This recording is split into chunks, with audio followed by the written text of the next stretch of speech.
Hello दोस्तों, स्वागत है आपका अपना चैनल नाइटिंगेल नर्सिंग एकेडमी में। तो मैं आप लोग को आज बताने वाली हूँ fresh vacancy community health officer के बारे में, जो जिसमें कि पोस्ट है 1050, जिसमें कि ऑल इंडिया कैंडिडेट इसमें अप्लाई कर सकते हैं। तो दोस्तों, क्या इसमें आप अप्लाई कर सकते हैं? सारी डिटेल जानने के लिए बने रहिए मेरे वीडियो के साथ शुरू से लेकर अंत तक। तो चलिए दोस्तों, वीडियो को स्टार्ट करते हैं और जानते हैं कम्युनिटी हेल्थ ऑफिसर के वैकेंसी के बारे में। तो दोस्तों, बिहार के अंडर में कम्युनिटी हेल्थ ऑफिसर की पोस्ट आई है, जिसमें कि आप देख सकते हैं कितने टोटल पोस्ट कितना है 1050, जिसमें कि अनरिजर्व जो है वो 174 है और अनरिजर्व जो फीमेल के लिए है वो 94 है। ठीक है, बाकी आप जितना यहाँ देख रहे हैं वो बिहार के लिए है, जो कि बिहार के रजिस्ट्रेशन के अकॉर्डिंग उसको डिस्ट्रीब्यूट किया जाएगा। तो यहाँ दोस्तों मैं आपको यहाँ क्लियर कर दे रही हूँ कि बिहार से नहीं है, उनके लिए जो अनरिजर्व सीट 174 और 94 है वही उनके लिए रहेंगी। बाकी जो नीचे जितना दिया गया है वो बिहार के रजिस्ट्रेशन के अंदर आता है, उसके अकॉर्डिंग उसको डिस्ट्रीब्यूट किया जाएगा। तो यहाँ पे क्लियर हो गया दोस्तों कि जो बिहार से जो बाहर के हैं उनके लिए सिर्फ इतना ही सीट है, बाकी जितना भी सीट है वो बिहार के लिए है। देन इसके बाद हम देखेंगे मैक्सिमम एज। तो मैक्सिमम एज कहाँ से लिया जाएगा? तो इसके लिए 1/1/2020 मतलब 1 जनवरी से इसको काउंट किया जाएगा। पर नीचे देखिए दोस्तों कि इसके रिजर्वेशन और EWS के मैक्सिमम एज के बारे में बताया गया है, जिसका जो है एज वो 42 है। बाकी नीचे में और आप देख सकते हैं अलग अलग कैटेगरी के लिए भी एज मैक्सिमम एज दिया गया है। ठीक है, और इसमें जो मिनिमम एज जो रहता है वो 21 ईयर्स है। ठीक है, इसके बाद हम लोग मेन जो चीज़ है वो देखने जा रहे हैं एलिजिबिलिटी क्राइटेरिया।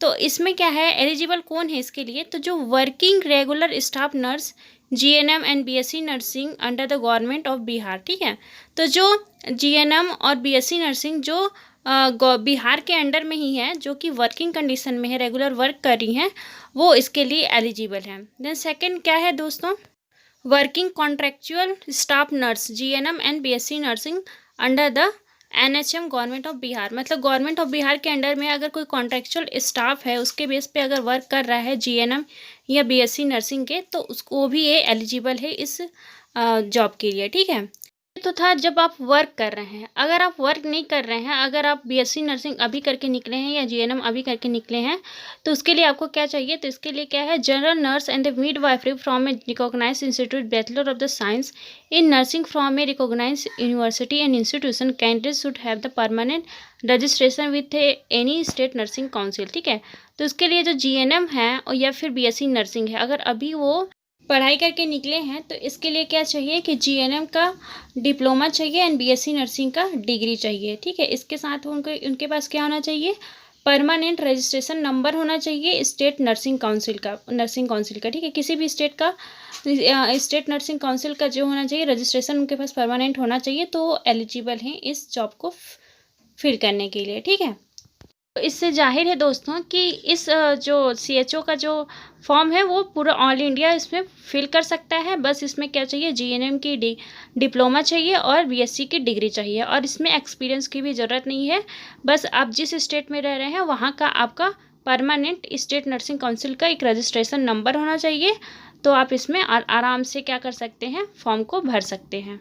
उसके बाद नीचे में कुछ दिया है दोस्तों, जिसमें क्या है कि selected candidate should possess permanent registration from the Bihar nursing registration council BNRC prior to joining a CHO।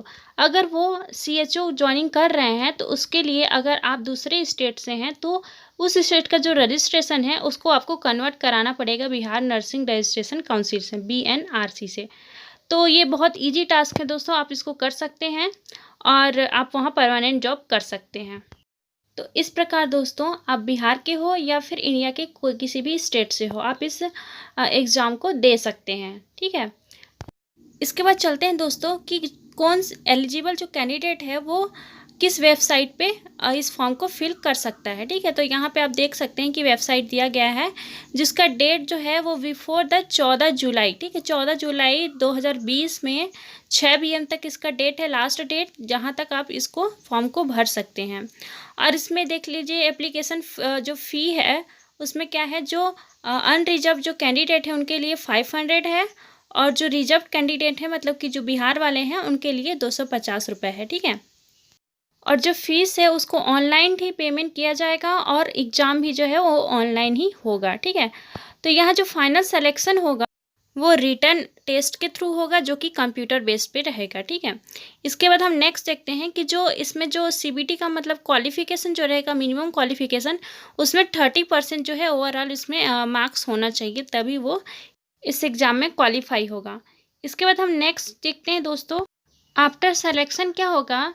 इसमें 6 मंथ का ट्रेनिंग रहता है, ठीक है। ट्रेनिंग के दौरान पर मंथ 10,000 रुपये स्टाइपेंड के रूप में मिलता है, ठीक है।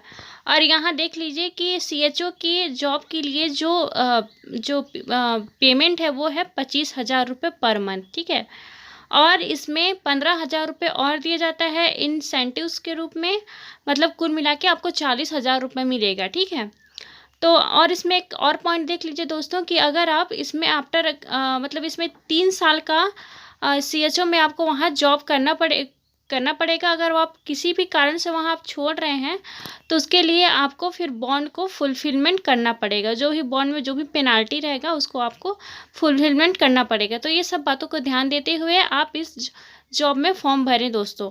और एक बात इसमें और है कि अगर 6 महीने की ट्रेनिंग के दौरान अगर उसको छोड़ के जाता है वो पीपल, या फिर उस एग्ज़ाम में अगर फेल हो जाता है, तो यहाँ हम देख सकते हैं उसको जुर्माना भरना पड़ता है। कितने का? 1,03,400 का जुर्माना भरना पड़ता है। तो ये सब बातों को आप ध्यान देते हुए ही इस सीएचओ के लिए आप फॉर्म भरें, ठीक है।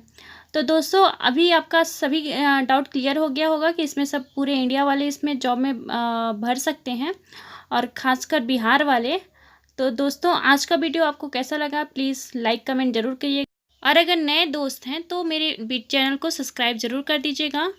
Thank you.